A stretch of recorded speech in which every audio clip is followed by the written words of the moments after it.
Assalamualaikum warahmatullahi wabarakatuh. Perkenalkan, nama saya Anisha Fitriana Handayani dari kelas 4604 dengan NIM 6704220125. Pada kesempatan kali ini, saya akan menjelaskan materi manajemen produk dari pertemuan 5 sampai pertemuan 8. Yang pertama, pertemuan 5, yaitu value creation dan customer value. Value adalah sejauh mana pelanggan merasa suatu barang dan jasa telah memenuhi keinginan atau kebutuhannya. Value creation atau penciptaan nilai proses adalah penciptaan nilai yang dilakukan perusahaan secara efisien untuk menghasilkan keuntungan. Yang pertama ada value created atau nilai yang diciptakan, adalah perbedaan antara manfaat yang diperoleh konsumen dari penggunaan barang dan biaya yang timbul ketika memproduksi barang tersebut. Kedua ada customer benefit atau manfaat konsumen, semua ciri yang dinilai oleh seorang konsumen terhadap suatu produk atau jasa. Ketiga ada cost atau biaya, semua biaya yang timbul sebagai akibat kegiatan penyediaan produk kepada konsumen. Macam-macam value. 1. Economic value, 2. Physical value, 3. Emotional value, 4. Social value, 5. Potential value, 6. Teknologi value, dan ke-7 service value. Selanjutnya ada rumus customer value, yaitu customer value sama dengan customer benefit atau customer cost. Di pertemuan 6, yaitu Customer Analysis in Disruption Era, adalah perilaku pembelian konsumen mengacu pada perilaku akhir individu dan rumah tangga, yaitu membeli sebuah barang dan jasa untuk konsumsi pribadi. Karakteristik yang memenuhi perilaku konsumen antara lain ada culture, social, personal, psychological, and buyer. What customer buy and how they use it. Customer buy benefit, not product, dan biasanya konsumen akan menggunakan produk tersebut secara resensi atau sering. How customer choose.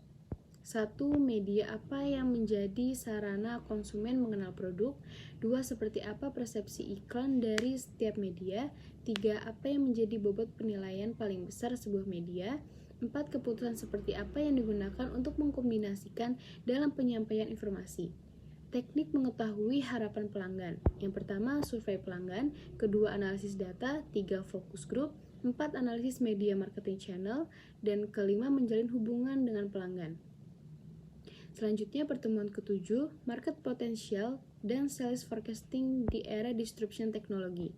Pasar potensial dan peramalan penjualan forecasting adalah jumlah dari total penjualan yang diharapkan dapat dicapai dalam berbagai kondisi pada waktu atau periode yang ditetapkan, sedangkan potensial adalah jumlah maksimum penjualan yang layak untuk didapatkan atau dicapai dalam berbagai kondisi pada waktu atau periode yang ditetapkan.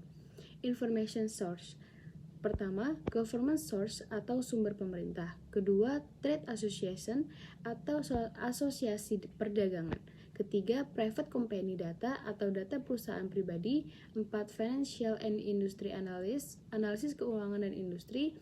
Kelima, popular press atau press populer.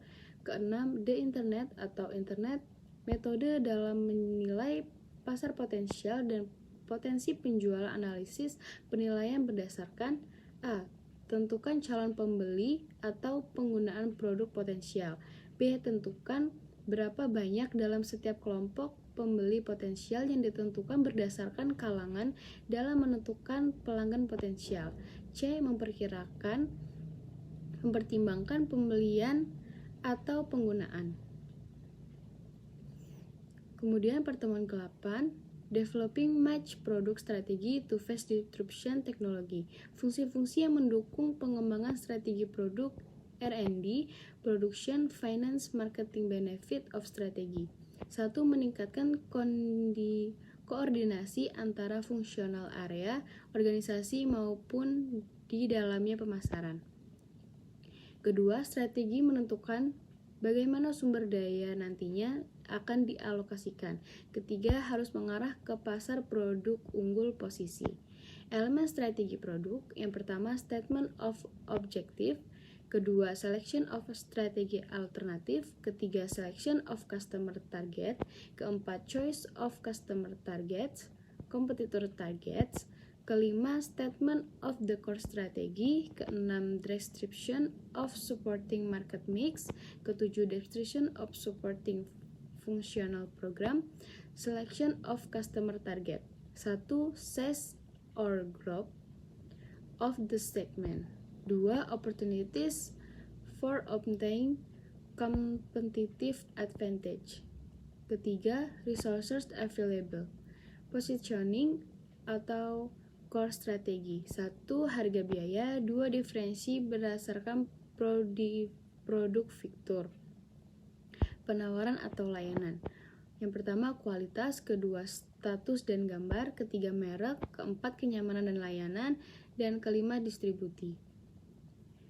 Strategi pengembangan produk. Yang pertama, reactive strategies, dan kedua, proactive strategies. Reactive strategies, defensive, imitative, second but better, responsive. Dan kedua, proactive strategies, research and development, marketing, entrepreneurial, association, alliance. Sekian yang bisa saya sampaikan, kurang lebih mohon maaf. Wassalamualaikum warahmatullahi wabarakatuh.